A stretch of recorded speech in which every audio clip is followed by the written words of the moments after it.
Hi friends, welcome back to my channel. ఈరోజు మనం మిక్సీని ఎలా క్లీన్ చేసుకోవాలో చూద్దాం.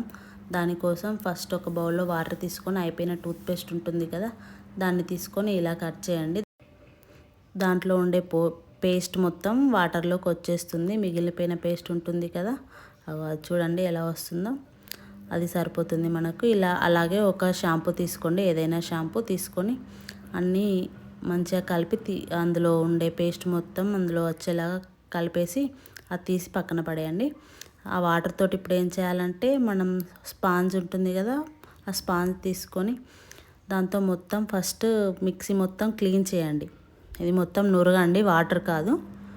మంచిగా క్లీన్ చేశాక కొద్దిసేపు అలానే వదిలేసాక స్క్రబ్బర్ ఉంటుంది కదా, బొడిదోమే స్క్రబ్బర్, అది తీసుకొని ఇలా వీడియోలో చూపించినట్టు మొత్తం క్లీన్ చేసుకోండి.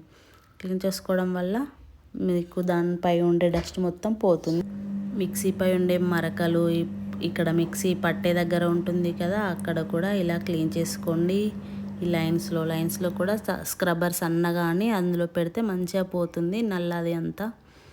ఇలా క్లీన్ చేసుకోవచ్చు, మీరు కూడా ట్రై చేయండి. చూడండి, ఇప్పుడు ఒక పొడి క్లాత్ తీసుకొని మంచిగా నీట్గా తుడిచేయండి. చూసారా ఎంత ఫ్రెష్గా కొత్త దానిలా ఉందో. ఇలా మంచిగా లోపలికి పొడి క్లాత్ పెట్టి మంచిగా నీట్గా తుడిచేయండి. ఫ్రెష్గా ఉంటుంది, కొత్త దానిలా ఉంటుంది. చూడండి మిక్సీ ఎంత బాగుందో ఇప్పుడు. చూసారా, మీకు కూడా ఈ టిప్ నచ్చినట్లయితే ట్రై చేయండి. మన ఛానల్ ఫస్ట్ టైం చూస్తే లైక్ చేయండి, షేర్ చేయండి, సబ్స్క్రైబ్ చేయండి, బెల్ కొట్టడం మర్చిపోండి.